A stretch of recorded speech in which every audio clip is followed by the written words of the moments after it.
Gustavo, le vamos a dar la bienvenida al ingeniero Carlos Rabascal. Le voy a dar el paso para que usted le dé la bienvenida al ingeniero Rabascal. Muchas gracias, Jaime. Ingeniero Rabascal, bienvenido a los especialistas de Ecuador en Directo. Muchas gracias por estar aquí con nosotros.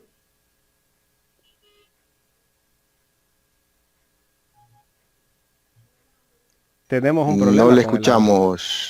No le escuchamos, ingeniero Rabascal. No sé si usted tiene prendido su micrófono, ingeniero Rabascal. No le escuchamos. Ahora sí. Ahí sí. Era para correcto. Bienvenido. Primero, muy buenos días, mi querido Gustavo y mi querido Jaime. Gracias por esta gentil invitación. Y veo que don Gustavo Jiménez me ha querido recibir con un color que le queda muy bien y que me hace acuerdo al mejor equipo de fútbol del Ecuador y del mundo entero, que es el Club Sport Emelec. Muy bien, ese es el azul que yo sabía que le iba a agradar, por eso hoy he decidido ponerme este color. Muchas gracias. A las órdenes para responder tus inquietudes. Mi querido Carlos, la primera pregunta básicamente es conocer qué lo lleva a aceptar una candidatura a la vicepresidencia en un país en el que estamos tan dispersos, en el que no sabemos cuál es el rumbo, en el que estamos atrapados entre poderes políticos, particulares y una sociedad totalmente desquebrajada que no sabe qué hacer, sin trabajo, sin oportunidades, endeudados y con tanta miseria que se ve cada día a todo nivel, mi querido Carlos. Con esa descripción que has hecho, que es real, y que por eso hay una angustia y desesperanza en toda la población del Ecuador, habrían dos opciones para escoger, dos escenarios. La una, ponerse a llorar y quedarse inmovilizado, y la otra, reaccionar y luchar para sacar el país adelante. Los momentos que está viviendo el Ecuador amerita y exige entonces que nos pongamos de pie y que encontremos causas comunes casualmente para sacar al país adelante. Que entremos en un proceso de una pedagogía nueva de hacer política. Y que esa pedagogía nueva de hacer política no solo es en términos de verbalizar ideas, no solo es en términos del marketing político que ha hecho mucho daño a la política. Yo creo que es el momento en el Ecuador de comenzar a debatir seria y responsablemente sobre cuáles son esos planes de desarrollo y propuestas de gobierno para casualmente sacar al país de la crisis. Porque hoy lo que estamos viendo es una crisis integral en lo político, en lo ético, en lo económico, en lo social y en lo democrático, en la institucionalidad. Y debemos entonces comprender que mientras más tiempo nos demoremos y nos distraigamos en conversaciones y discusiones intrascendentales, quienes se están afectando son los ecuatorianos y ecuatorianas. Y cuando se habla de afectación a los ecuatorianos y ecuatorianas, estamos hablando de afectación de vida. Afectación de vida. En consecuencia, yo no soy de aquellos que se inmovilizan y se quedan llorando, angustiados y desesperanzados. A mí me gusta caminar para adelante, me gusta actuar y no soy tampoco una especie de ser humano retrovisor mirando el espejo para atrás para quedarme como una gran tortícolis mirando el pasado cuando tengo que mirar desde el presente el futuro. Carlos, usted tiene experiencia no solamente en temas de comunicación, sino que dentro de su trayectoria también ha tenido la participación pública. En este caso, por ejemplo, usted ha trabajado en el Centro a la Presidencia de la República en su tiempo y también fue miembro del Consejo Nacional de Modernización. Bajo esa experiencia y bajo el cargo que usted aspira, ¿cómo piensa enfrentar a un país como el que estamos? Prácticamente en quiebra. El país está atravesando problemas de carácter económico porque se ha aplicado una política económica orientada a favorecer a la deuda externa, a quienes son los tenedores de la deuda externa. Y no es que las deudas no haya que honrarlas, pero el sentido común y el sentido de solidaridad cuando se gobierna para la gente tiene que ver con un ejercicio de reflexión. ¿Cuál es la prioridad que debe tener un gobierno? Y la prioridad que tiene que tener un gobierno es la gente. Tiene que gobernar para la gente. Y para aquello, ¿qué se requiere? Se requiere de un Estado fuerte, presente, eficiente y solidario.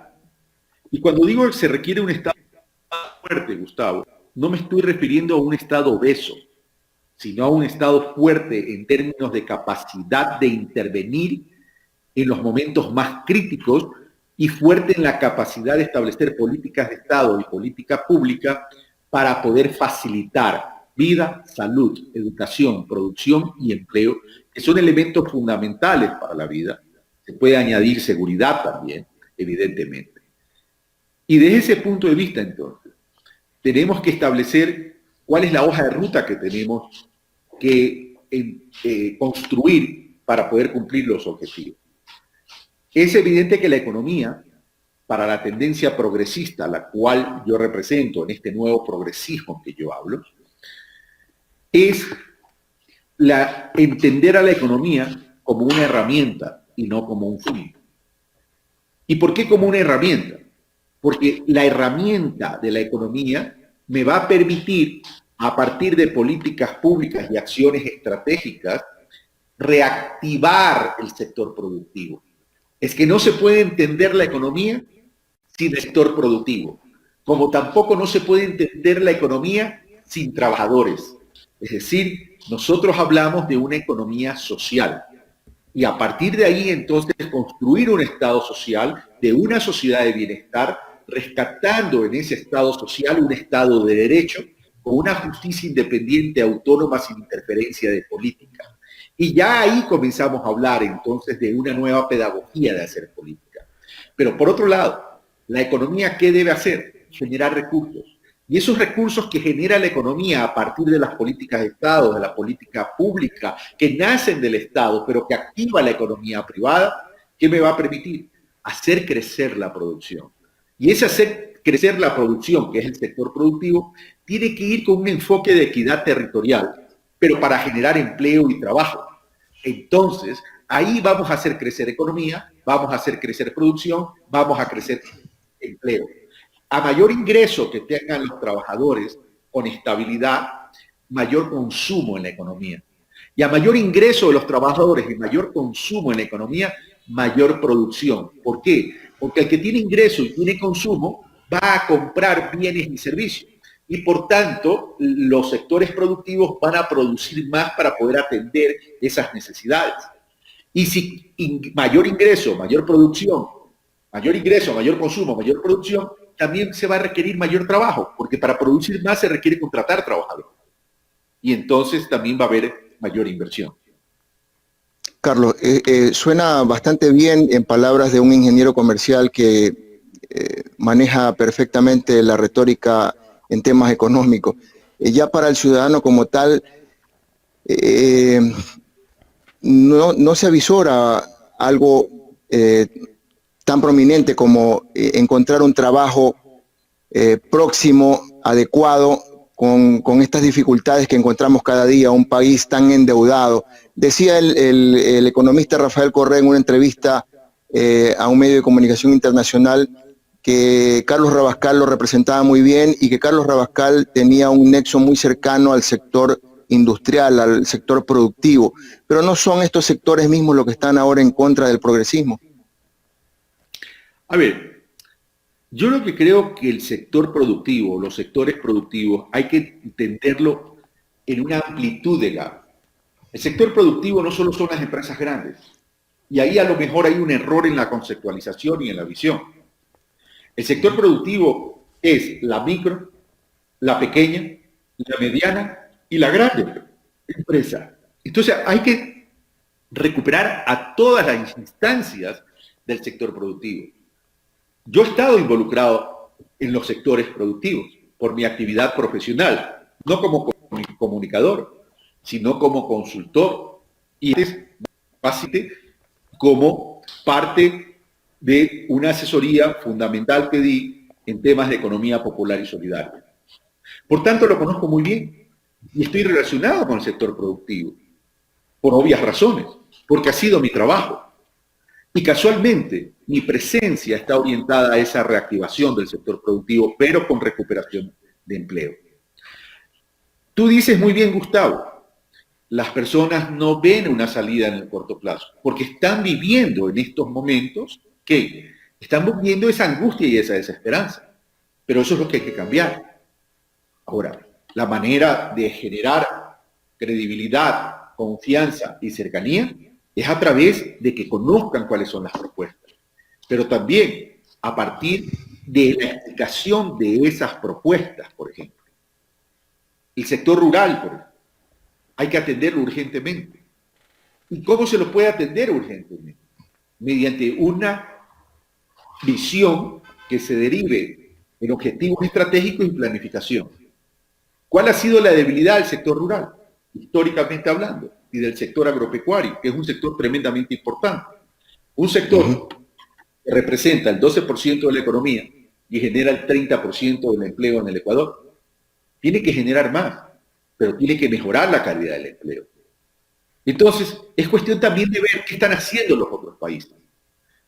En porcentaje de asociación de agricultores en cooperativas, por ejemplo, el Ecuador tiene un promedio de 15 agricultores asociados a cooperativas, mientras en Colombia 1.300 y mientras en Perú 1.500. En Francia pueden llegar a 10.000 y mueven 80.000 millones de euros al año. Entonces, a través de esos conceptos de asociatividad, recuperando el cooperativismo en el sector agropecuario, en el sector agrícola fundamentalmente, ¿qué nos puede permitir? Disminuir los costos, la estructura de costos, generando economía de escala, mejor productividad. Pero por otro lado, eliminando los sistemas de intermediación clásicos e históricos que ha tenido el Ecuador, que más que sistemas de intermediación para la comercialización, se han dedicado a ser abusadores del productor. Y entonces establecemos que el productor se me convierta a través de las asociaciones cooperativas en productor, distribuidor y comercializador. Y ahí entonces generamos que los recursos monetarios, el dinero que ellos generan, esté circulando entre ellos mismos. Y entonces generamos mayor sostenibilidad para ellos. Es decir, porque el tema no se trata de demagogia, de decir vamos a poner tanto dinero. Se trata de cambiar los modelos. Se trata de un modelo de gestión distinto. Pero por otro lado, para temas concretos, hay que derogar la mal llamada ley humanitaria, que precariza el trabajo, que permite o que permitió un despido masivo de trabajadores y que adicionalmente le redujo hasta el 50% de los ingresos a los trabajadores que permanecieron con su trabajo, hasta por 2 años. Hasta por 2 años. Entonces, eso hay que derogar. ¿Y por qué hay que derogar eso? Para poder devolver y recuperar el empleo a los ecuatorianos y ecuatorianas. Pero adicionalmente también estimular al sector productivo para que vuelvan a contratar y generar estímulos para que los créditos que accede el sector productivo tengan costos financieros mucho más bajos. No es posible que en medio de la dolarización y en medio de la crisis que estamos viviendo, que es una crisis mundial, en el Ecuador se siga pagando tasas de interés tan altas, porque el margen entre la tasa de préstamos, que se llama tasa activa, y la tasa para ahorro es más del 8.2%. Es decir, y pagamos 16, 17, 18% de tasas de interés. No es posible, eso no entender que el sistema financiero debe ser parte de la solución y no parte del problema. Y por otro lado, mediante las regulaciones del sistema financiero, orientar que los créditos vayan a la producción. No puede ser que los créditos estén yendo principalmente al consumo y no a la producción. ¿Cómo entonces queremos resucitar un sector productivo? El sector productivo y el empleo son los que van a generar el crecimiento económico. Mientras no entendamos eso, entonces vamos a estar hablando de balances macroeconómicos en vez debidas, estables, que se activan en la economía para tener una mejor calidad de esa vida. Estimado Carlos, tengo más inquietudes, pero este espacio lo comparto con mi compañero Jaime de la Cruz, a quien le voy a dar el paso para que continúe con sus inquietudes. Gracias. ¿Qué tal, ingeniero Carlos Rabascal? Ahora sí, querido Jaime, podríamos decir precandidato a la vicepresidencia de la República. Vamos a otro tema, ingeniero Rabascal.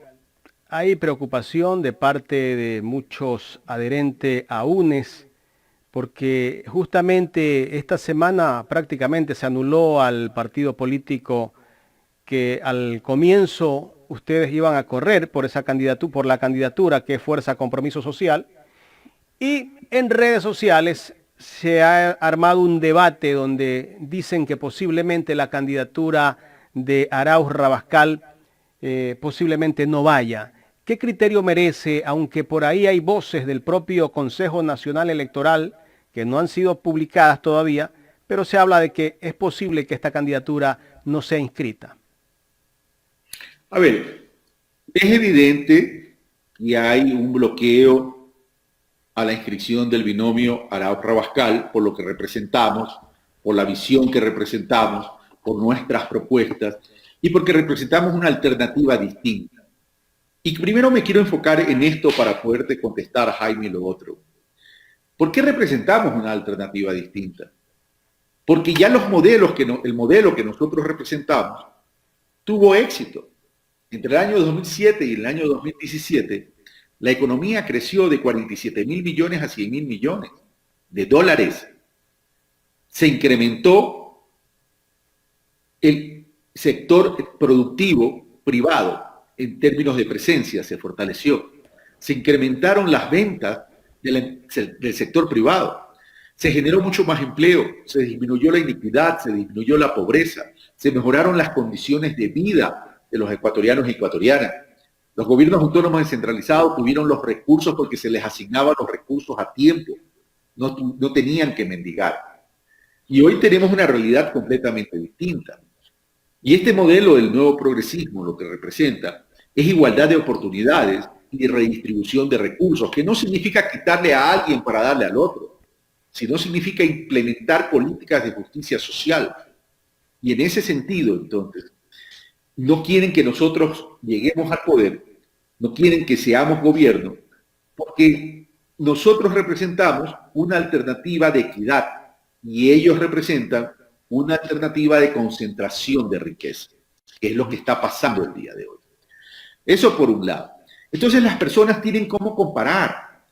Y yo le digo a las personas, si tienen alguna duda, piense en el interior de su refrigeradora, en el antes, en esos 10 años que acabo de mencionar, y piense en la refrigeradora en cuanto a su interior el día de hoy. Y reflexione y piense, ¿cuál de las dos refrigeradoras le gustaba más en términos de contenido? Y si estaba vacía, ¿cuándo tenía mayor capacidad de volverla a llenar?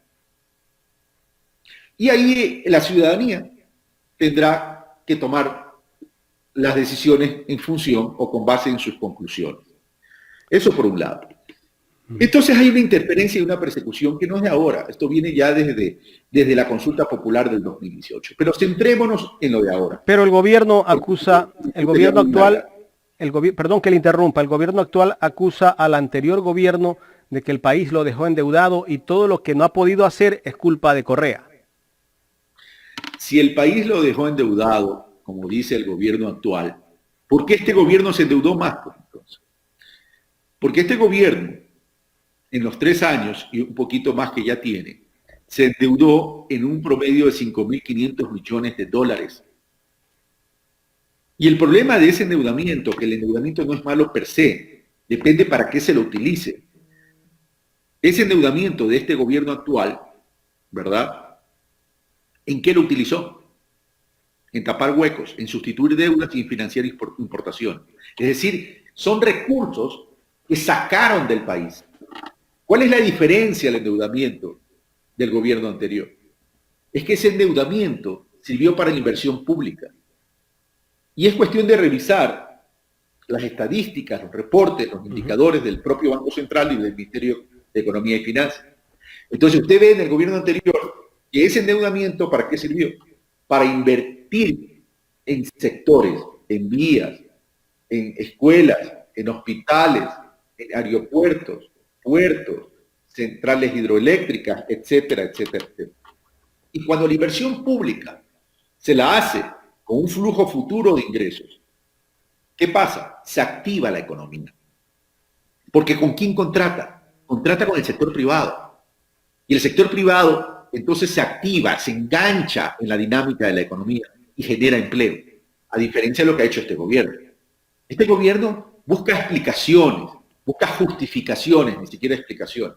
Y ese es un problema, porque es un gobierno de enunciados, que cada vez que enuncia algo termina siendo mentira y falso. Pero no nos quedemos ahí. Volvamos a su pregunta. Jaime, el artículo 345 del Código de la Democracia establece claramente que si un candidato al momento de la inscripción es inhabilitado en el proceso de calificación, este puede ser sustituido en 48 horas. No lo estoy diciendo yo, lo dice el 345 del Código Orgánico de la Democracia. Entonces, en derecho público, como usted bien lo sabe, al igual que Gustavo, que son periodistas de larga data y larga trayectoria, saben que en derecho público lo único que se puede hacer es lo que está expresamente estipulado en las leyes. Correcto. Pero por otro lado, no se trata que lo diga Carlos Rabascal y que cite el artículo 345, al igual que el artículo 104 del Código de la Democracia. Pero, ¿por qué solo se posiciona el criterio de poquísimos abogados que responden a un estudio jurídico para crear este imaginario y no se da amplitud de cobertura a quienes están diciendo que sí se puede inscribir el binomio Arauz-Rabascal?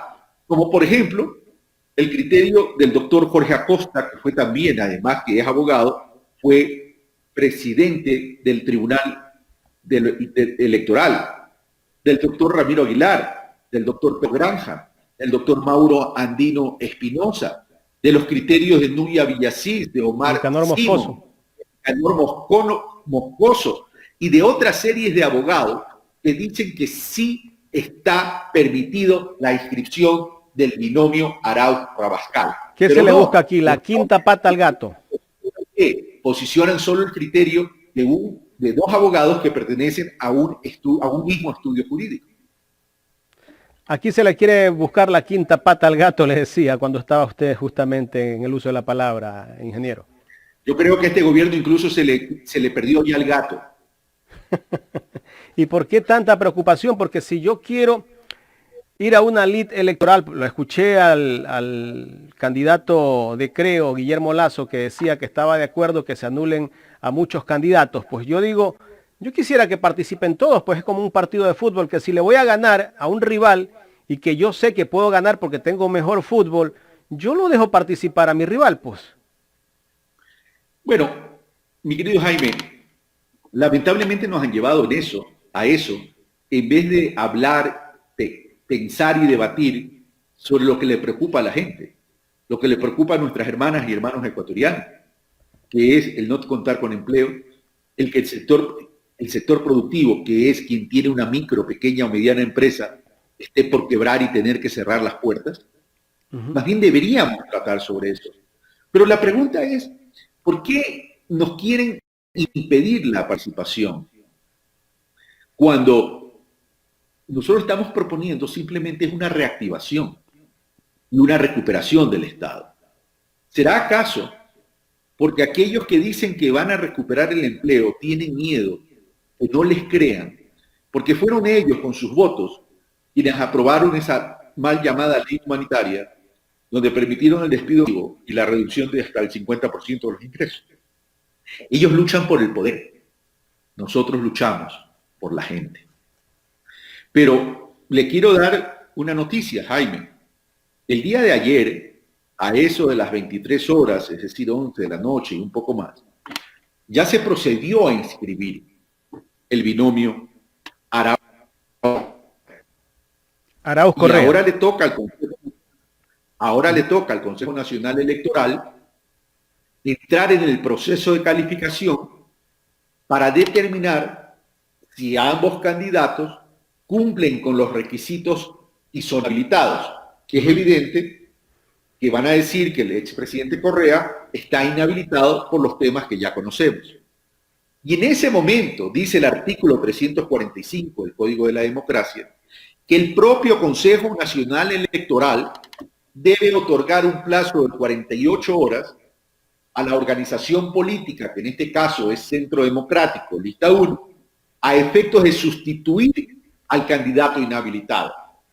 Entonces, simplemente vamos a esperar y anhelamos, aunque yo tengo mis dudas y soy escéptico con el Consejo Nacional Electoral, que actúe en derecho y en justicia, porque de lo contrario estaría atentando contra la democracia y contra los derechos de los ciudadanos y ciudadanas a elegir y ser elegidos. Y en ese sentido, le quiero también decir, sobre todo a Enrique Pita y a Luis Verde Soto, que son los que han entrado a armar todo este barullo y estas confusiones, a quienes los conozco, a quienes los conozco, he tenido oportunidad de entrevistarlos en algún momento, y también Enrique y Luis son amigos. Cuidado, Enrique y Luis pasan a la historia como traidores de la democracia ecuatoriana. Y por eso es que estamos solicitando la constitución de veedurías y observatorios ciudadanos, así como internacionales. Jaime, te recuerdo, expresidentes han enviado senda comunicación preocupados, expresando su preocupación por la democracia ecuatoriana, así como Naciones Unidas, la OEA, etcétera, etcétera. Entonces, esto ya está trascendiendo a estadios superiores. Cuidado, juegan con la democracia, y cuidado, son tan irresponsables que generan algún tipo de reacción social. Le doy el paso a mi compañero Gustavo Jiménez. Gracias, Jaime. Ingeniero Rabascal,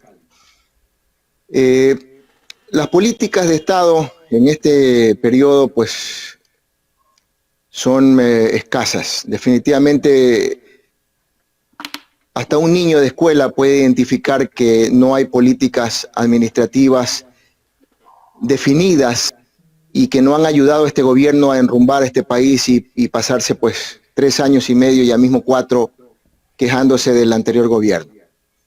Políticas de salud que no nos han ayudado a enfrentar esta pandemia y otros problemas que venían también dentro de la comunidad. Pero en política social definitivamente no hay nada.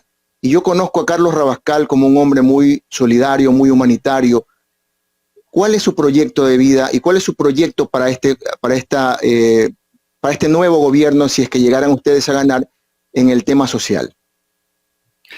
A ver, la parte social es importante porque es la razón de ser de una república.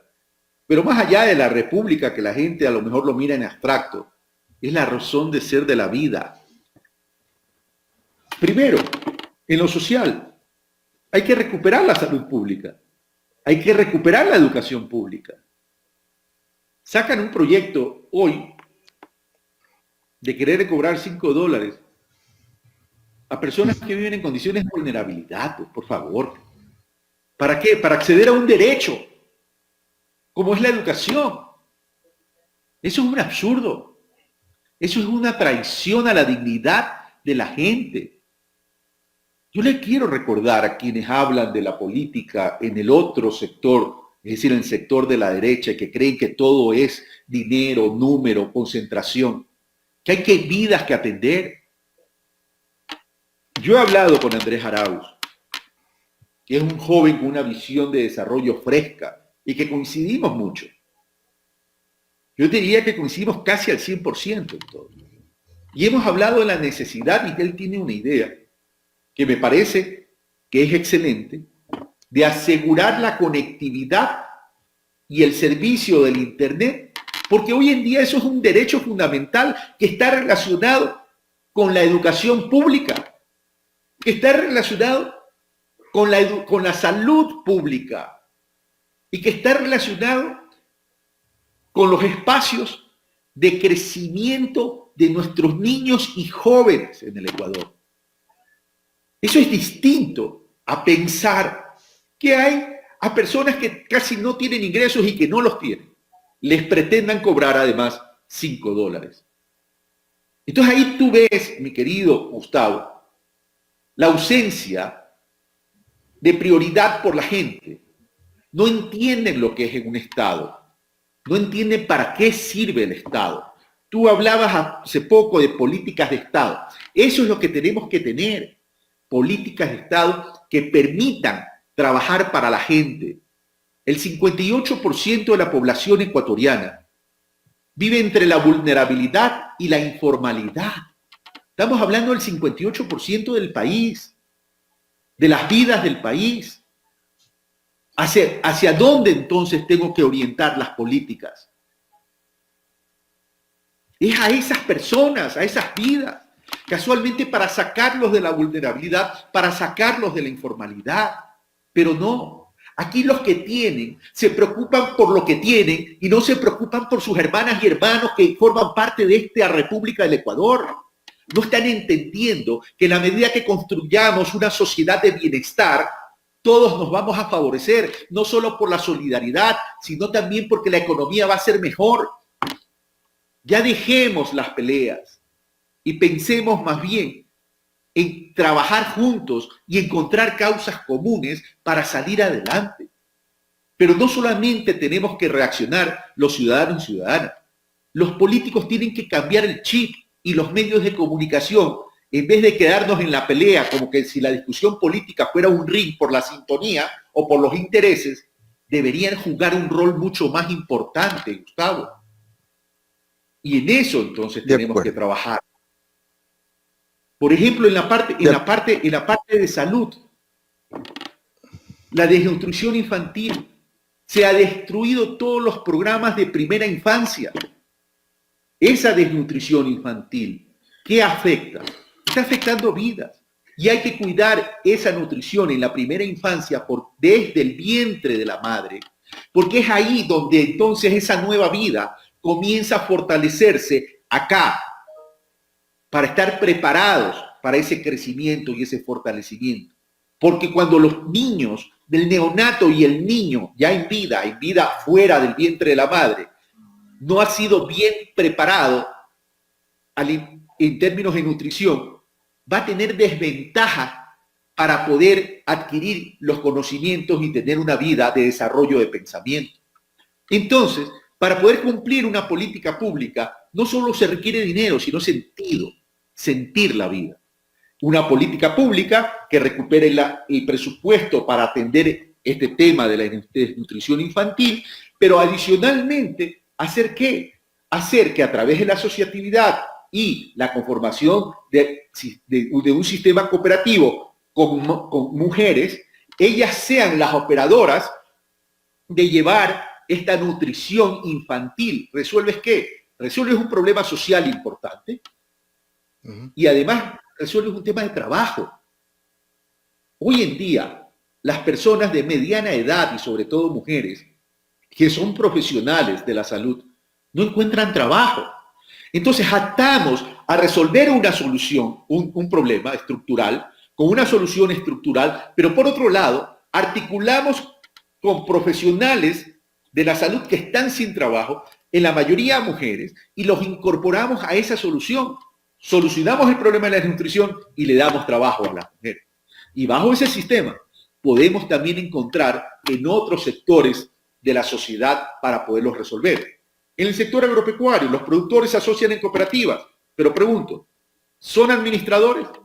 ¿Saben de finanzas? No, pero hay jóvenes profesionales que sí saben de eso y a través de esas asociatividad brindan servicio a estas otras asociaciones cooperativas y vamos encadenando las soluciones, pero resolviendo los problemas, porque todo es encadenado, todo tiene que ser articulado, todo tiene que ser integral.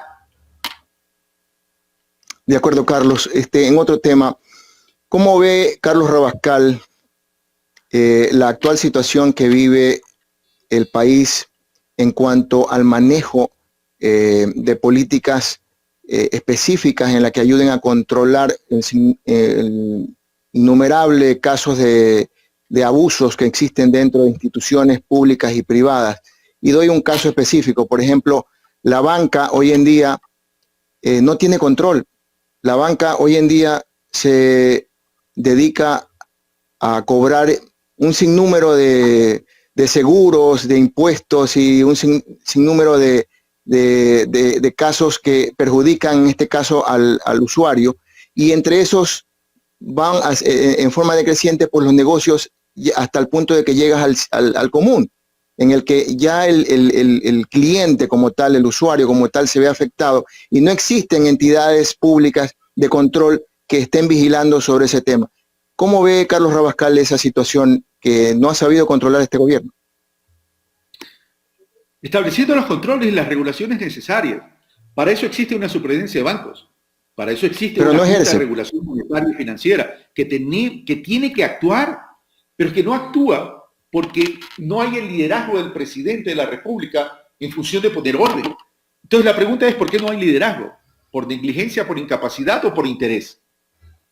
Yo creo que es un poco una sumatoria de los tres elementos, pero resulta que yo creo que es más por interés.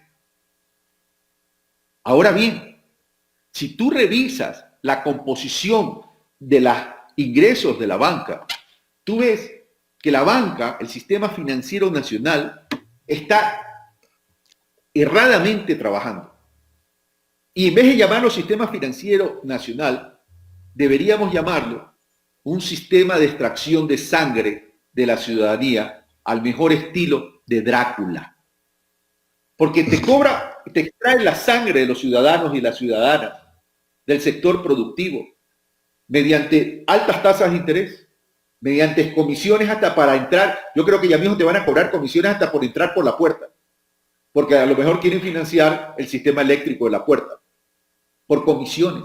Esos son sus principales ingresos. Pero ¿qué es la banca? ¿Qué es el sistema financiero? Es un utilitario de la economía. Pero resulta que ese utilitario de la economía gana más dinero que la inversión de riesgo de quienes hacen producir a la economía. Y no puede ser. No puede ser. Nosotros tenemos que regular y controlar eso.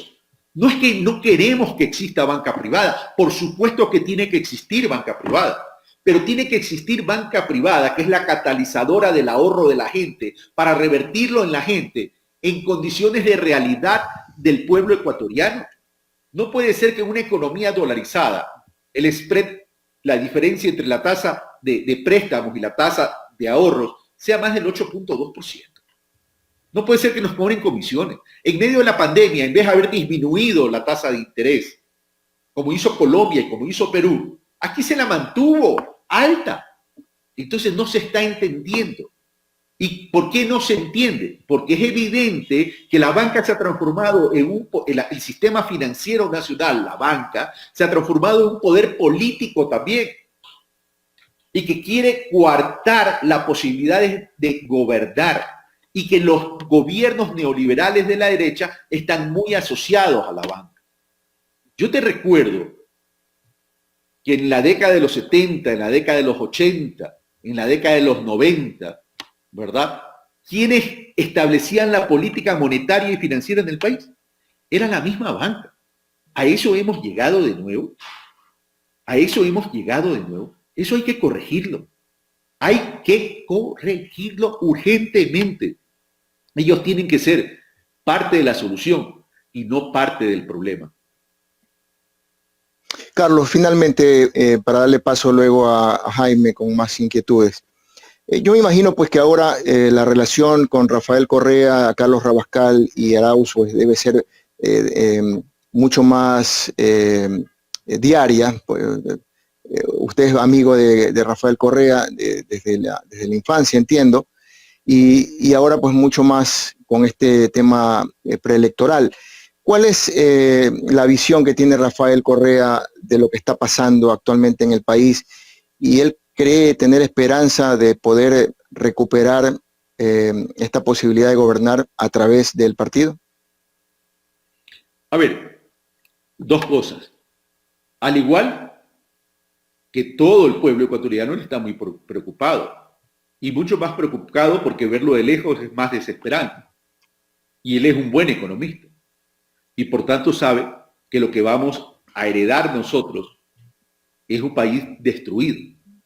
Yo soy partidario de construir sobre lo construido, pero hoy nos va a tocar reconstruir sobre lo destruido.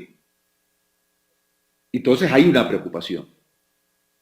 Y evidentemente hay que ponerse de pie para reactivar el país.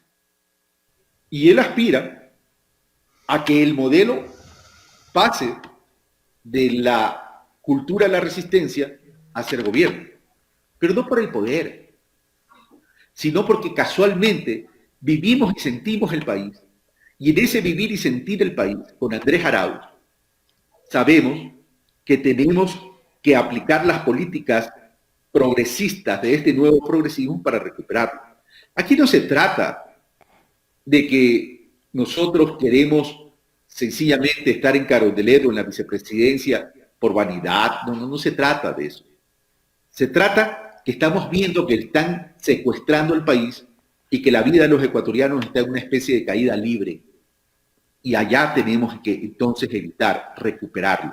Pero le digo a la ciudadanía, para poder cambiar el país no solo se necesita la presidencia y la vicepresidencia, se necesita mayoría en la asamblea. Porque si no hay mayoría en la asamblea, no se va a poder derogar esa ley mal llamada humanitaria. Y no se va a poder establecer un nuevo marco jurídico que facilite la producción y el empleo. Entonces, cuidado nosotros mismos nos ponemos una camisa de fuerza. Ingeniero Rabascal, ya en la recta final de esta entrevista, le voy a hacer dos preguntas en una. La primera, ¿en qué campo se va a desempeñar usted en caso de ser vicepresidente de la República? Y finalmente, ¿cómo andan las encuestas? Bueno, contesto la más rápida y la más fácil porque ya lo hemos hablado y ha sido público.